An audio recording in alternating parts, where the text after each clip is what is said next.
Hello there, Shepherd Chang here, brings you another episode of Abyssalcraft is Kind of Awesome. And in this episode, we are going to see let's call him the second boss of Abyssalcraft, Sackthoth, Harbinger of Doom. Okay.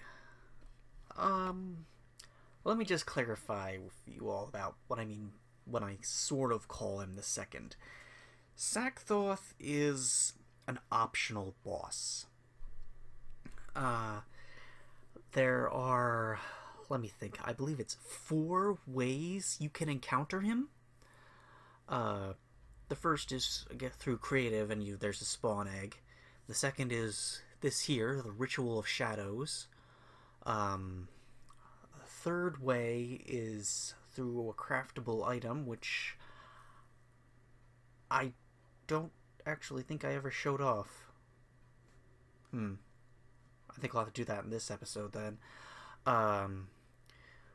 And the other way actually has to do with the 4th dimension added by Abyssalcraft. I think I'll talk about that at the end of this episode because it is relevant. Okay, so first way to summon him. Ritual of the...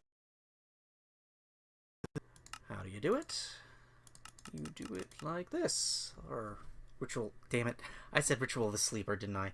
Ritual of Shadows. You need 1000 PE. It can be done anywhere. You need 4 obsidian, a bucket of liquid corallium, bucket of liquid antimatter, an ODB core, which we saw in the our first crafting episode, and an Oblivion catalyst, which requires a ritual to get. We've been over that. So, what happens when you do the ritual? Let's find out. There go the effects, and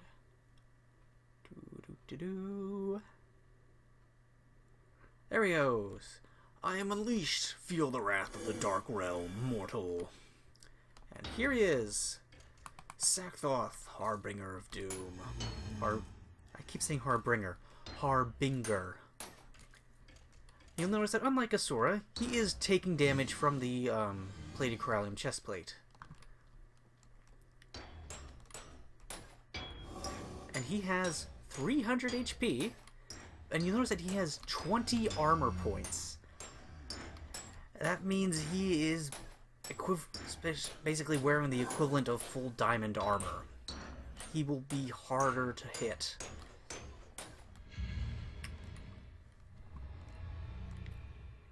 The temporary warp thing. I really need to do that stupid integration episode. So, Sackthoth. He is a shadow creature, which means he will take damage from light pierce, and I am gonna take off the chestplate just so I can show off the darn damage. Okay, so now he's got 260. This is a refined corallium sword with light pierce 5, fire aspect 2, and looting 3. 260. One hit does 4 damage. And remember, this sword is better than a diamond sword. Yeah. This guy is hard to beat, just because of those armor points. Now, how about the corallium longbow? He's got 233. Ha! Your projectiles can't harm me. Yep. You can't hit him with a bow. You have to use melee damage. And of course, when you're only doing 4 damage, that's gonna take a while. And he is going to hurt. And to show that off, give me a moment. Gonna fly up a bit for a second, then slash game mode 0. Enter. And now I'm blind. Why am I blind? Okay, so some stuff I forgot about Sackthoth. That blindness effect was not from Thaumcraft. It's from Sackthoth. I totally forgot about this aspect of him just because I use creative with this so much. When you're in survival, when you summon him, which you would be normally, you get permanent blindness. while he's around. Yeah, I totally forgot about that. That is totally my bad. Um, so I'm here back in the overworld. So just to show off, you can do this thing anywhere. Let's go back into game mode 0. And now, time to show this off. Alright. Can fly up just so he can't immediately hit me. And... Yep, there he goes. I am unleashed. Feel the wrath of the dark realm, mortal. So, you're blind now. You can't see where he's coming from. Of course, since I'm flying, he is directly under me. And thanks to Wyla, what am I looking at? A Wyla mod. I can sort of see him. Now, you'll notice that I just did a lot more damage than I did before. I did... What is that? That's 28 damage? When I was using this, it was only 4? Okay, so Enderium Rapier. This is a Tinker's Construct weapon. The Rapier from Tinker's Construct has an ability called Armor Piercing, which means those armor points basically are not there. It does damage regardless of what kind of armor is being worn. So if you're using Tinker's Construct with this mod, awesome! If you're not, 4 damage. Oh, I think I just critted for 5. Now, where are you? You're taking damage, but I can't see you. Yeah, this, Sackthoth is a hard boss. Simply because I have no idea where he is! And I'll remember, I'm still using night vision, but I have blindness anyway. So, fighting this guy, I recommend doing it somewhere where there's lots of open space, simply so you don't get hung up somewhere. You don't fall into pools of water or lava or freaking liquid antimatter.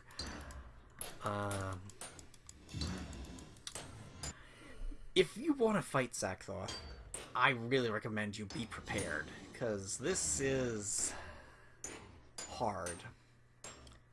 Okay, gonna go back into creative real quick. And now the blindness is gone. Where is he? There he is. Now just to show off what happens when you kill him. So much more damage. And there we go. Down to 0 health. Well, why didn't he just instantly die? Dropped an item. What? Ah, yes. There we go.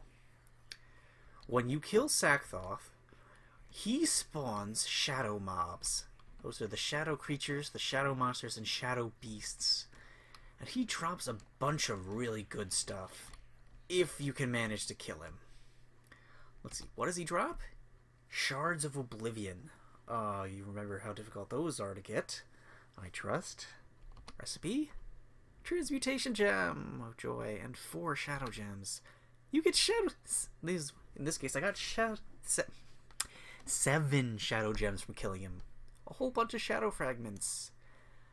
And Shadow Gem Shards as well.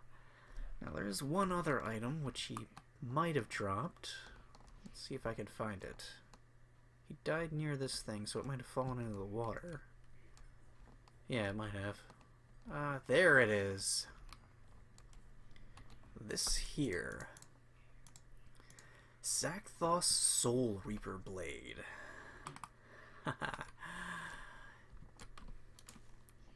You notice that it has 30 attack damage. This is a really good weapon. It will one-shot a lot of stuff. So, with Sackthoth's Soul Reaper Blade, there is this thing with souls harvested. 2 out of 1024. I don't know what it does. Yeah. I don't know. I suppose I can spend the next hour or so just killing endless waves of mobs to find out. Okay, so, I've just, spent the last half hour working on this, so I hope you appreciate this. So I've mentioned in this video that I didn't know what the heck, Sackthoth Soul Reaper Blade, does when you get, all 1024 souls in it. So I've just spent the last, half hour filling it. Yeah, I've only got 4 left. How did I do it? This is a extra utilities redstone clock. You can make them in survival mode. And this is a dispenser. I filled the dispenser with spawn eggs from creative mode. Put this little fence around here so they couldn't escape. The floor got destroyed a lot. But yeah, I've only got 4 souls left, and this is a vacuum hopper from Open Box to collect all the excess items and stuff. And there's a extra utilities trash can to get rid of them. Just a little bit faster than doing it in my inventory. Okay, so I have no idea what's gonna happen. Let's go into survival mode just to make sure there's not that sort of aspect to it. Alright, so I need 4. 1, 2, 3, 4.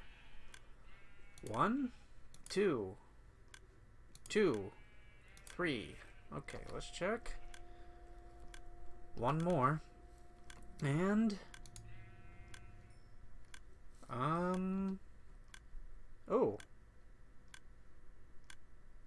oh, that's interesting. Let's take this off real quick. It has given me stat boosts. Okay. So killing 1024 creatures with it gives you speed 3, strength 3, health boost 3, and resistance. Okay, that's cool. Kind of, not super useful.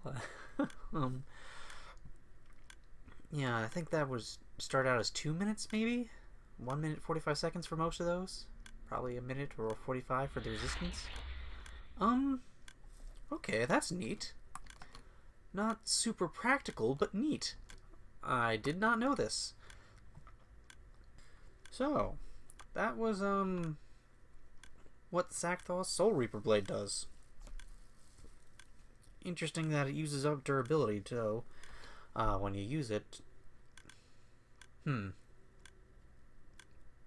I was in creative doing this whole thing, so I have no idea just how much, durability it would have used to get those 1000 souls. And I'm not going to spend another half hour doing this, because I do not have that much free time. Seriously. It literally took a half hour to do this. Okay, so that was what the Sackthoth Soul Reaper Blade does. Okay, and now for the third method of summoning Sackthoth. The one I definitely don't recommend actually doing. So this item here, it's the ODB core. I mentioned it in the first crafting video, I mentioned it in this, this video. It only has a couple of uses, and they all involve Sackthoth. So you put this in the center, you need 5 obsidian, an Oblivion catalyst, a liquid corallium bucket, and a liquid antimatter bucket, which you'll notice is the same stuff you used for the Ritual of Shadows, except that it only used 4 obsidian. And in this crafting recipe creates an Oblivion death bomb. Oh, doesn't that sound kind of awesome and ominous? Which it should. Okay, so I'm back here at this ritual area. I've got an Oblivion death bomb in my hand. And the reason I don't recommend you using this is because the Oblivion death bomb creates a massive explosion. You're gonna see that in a second. So go far away from anything you consider important if you're going to use this. I I will be in survival when I use this, simply to show you the damage the explosion will do to you. Because, again, big explosion. So, here's what it looks like. Neat. Antimatter and Corallium. And of course that's the Oblivion catalyst there too, I suppose. Very nice touch. Now, just like TNT, you activate it using it some kind of redstone thing. I'm gonna go into survival real quick. And before the mobs come for me, activate it. Your game mode has been... I am unleashed! Feel the wrath of this dark realm mortal. But first, watch the explosion. So, you notice it's not going off super quick. And... Shephershang blew up. Up, there it goes. Massive lag. So yeah, that killed me with one attack. Even though I wasn't super close to it. Yeah. Lots of lag. Okay, back into creative. So, what I mean with lots of lag, well, you're gonna see in a second. Just give me a moment. I'm not gonna bother editing this out simply because, again, so very much lag. Wow. Oh, hey look, an obsidian platform. Where did that come from? That spawned from the death bomb. There's my open block's grave. And there's the crater from where I set the bomb off. And I don't have night vision on anymore, so you can't quite make it all out. And I've got the draw distance, draw distance,